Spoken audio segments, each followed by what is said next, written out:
Checking in on the subs gained in the month of October, we are narrowly behind Ravens Rundown, our top competition in the AFC North. Let's catch them this month. Let's make sure we gain that 250 we were down, as we are only 81 subscribers away from 5.5K on Bengals Breakdown. Help us continue to grow and gain more subscribers so we can do more videos. We'll have a great head-to-head battle against the Ravens on Thursday Night Football, not this week, but next week. Hit that sub button for that live stream right now.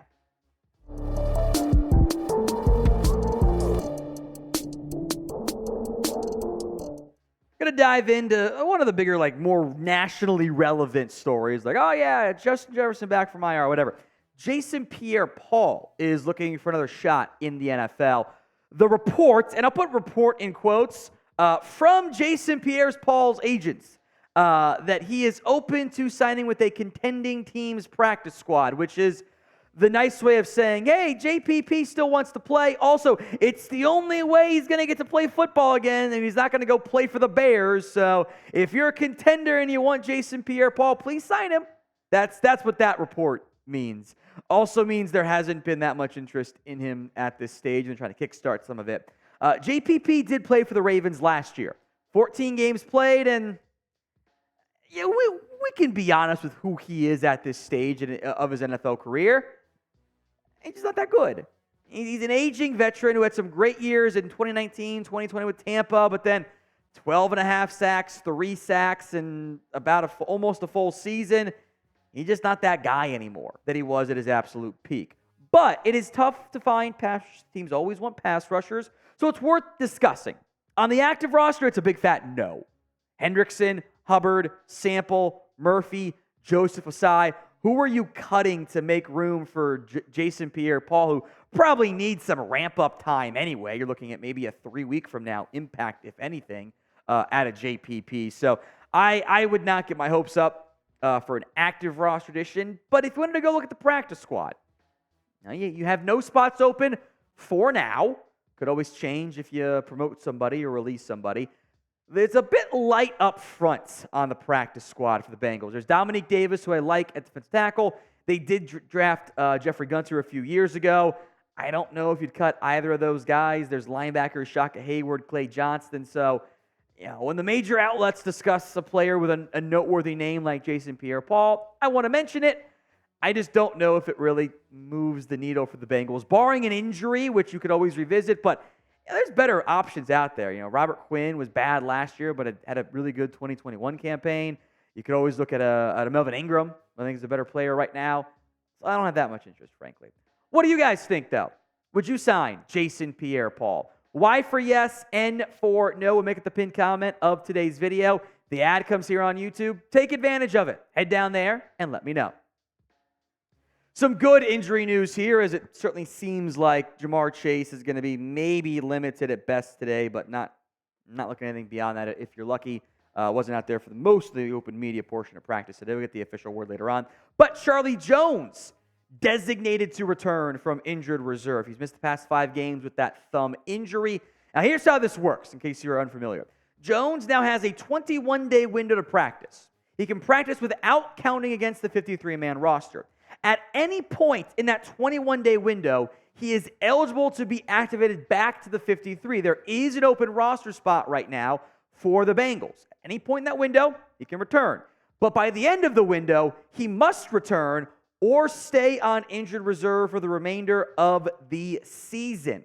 There's a significant timeline to keep in mind there for Charlie Jones, but a return is, even if it's not this week, very closely away or behind for the return. If you are excited about this, and I certainly am, we'll spend some more time on why I'm excited, type me in the comment section right now. I'm not excited about Jones, the receiver. Boyd's your slot. Chase will get more run than him. That's okay. What I am excited about is the fact that Charlie Jones will help you on special teams. That cannot be overlooked. He had the 81-yard punt return earlier this year.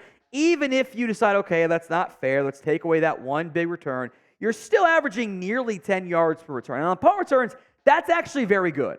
I am a big fan of what Charlie Jones offers you as, you can call him your 6th receiver right now behind Chase and Higgins and Boyd and Irwin and my guy Yoshi. I like Jones long-term as a wide receiver, and he helps you on special teams in the here and now. And when you're receiver 5 or 6, you got to help there. It's exactly what Jones does. So whenever he's back, whether it's this week or next week, it'll be a welcome one as far as I'm concerned for Cincinnati. Today's show is made possible by Prize Picks. It is the easiest and most exciting way to play daily fantasy sports. Instead of having to go up against thousands of other players for a 2% chance or whatever it is of winning, and you're battling the pros and the sharks and the guys that just live on this stuff, this is much easier and simpler, and I'd say more fun because you can win more as a result. You're just going against the numbers. You're picking more than or less than on 2 to 6 player stat projections for the NFL. You can bet on or have picks on the NBA. You can kind of mix and match those as well between you want to go LeBron James and you want to go Jamar Chase, receiving yards. You can mix and match. It's fun. It's entertaining that way. You can expand it from just a normal Sunday to, maybe you want to do some Sunday afternoon games and a Sunday night basketball game or have some stuff going on Saturday there. Here are my prize picks this week. I got Geno Smith more than receiving yards or passing yards, and Tyler Lockett more than receiving yards because I love that stack. I almost put Deke on them. That's just too much risk for me with one game only. I'll also take Christian Kirk more than receiving yards. Go over to prizepicks.com/CLNS and use code CLNS for a first deposit match up to $100. Link's going to be in the comments and the description of today's show. Again, folks, it's prizepicks.com/CLNS and use code CLNS for the first deposit match up to $100. To wrap up today's show, let's look more at the tight end room. Are the problems all fixed? At least for one Sunday. They certainly were, although I will need to see a larger sample size to have one game override the previous 7. In the team's first 7 games this year, the tight ends, Irv Smith, Drew Sample, Tanner Hudson, Mitchell Wilcox, they combined for 20 catches, 122 yards, that's 6.1 yards per catch, and 0 touchdowns. Awful production. Against the Bills, who I will make note are really injured at linebacker and lost to starting safety in that game, so asterisks, or at least make note of that. 10 catches, 101 yards, 2 touchdowns. Half their catches in one game versus 7, and almost the same number of yards, and then infinitely more touchdowns because it's 0. So do you think the tight end problem is fixed, just like that in Cincinnati? 1 for yes, 0 for no. Let me hear your thoughts in the comments section. I do feel more optimistic. I'm not going to say, we're all good now. It's got to be a little bit more of a keep an eye on this moving forward here. The snap counts against Buffalo, all 4 tight ends played. None of them played more than 40% of the snaps. Drew Sample, who's your best blocker, I'd say by a significant margin, played 26 snaps. Irv Smith, who was supposed to be the guy, played 36% of the snaps. He's the better pass catcher there. And can block a little bit. Tanner Hudson is maybe your best playmaker at tight end right now, but only played 16 snaps. He was targeted on every 4th snap he played. So not much of a blocker, is pass catching value. And then Mitchell Wilcox kind of do everything a little bit, can block, can catch. Kind of like if you're tiering the blocking order probably goes like Sample, Wilcox, Smith, Hudson. The receiving order probably goes Hudson, Smith, Sample, Wilcox, somewhere in that range. Wilcox is very well balanced in that perspective.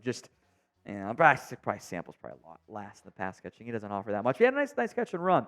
Against the Bills, Tanner Hudson had 4 catches, 45 yards, and no scores, but he was reliable, made some nice plays there. Drew Sample, coming out of the backfield, had the awesome catch and run, which was by far the single best moment of Drew Sample's NFL career. I don't care. That was an incredible play by him. Irv Smith, meanwhile, didn't drop, didn't fumble. We're making progress. Combined, the 10 catches, that's great tight end play. Is it sustainable? I don't know. The Bills are not great against tight ends. They were down their top 2 linebackers, basically. There were injuries at safety. So I'm not going to rule it, fixed, but I do certainly feel much more comfortable than I did before last Sunday night.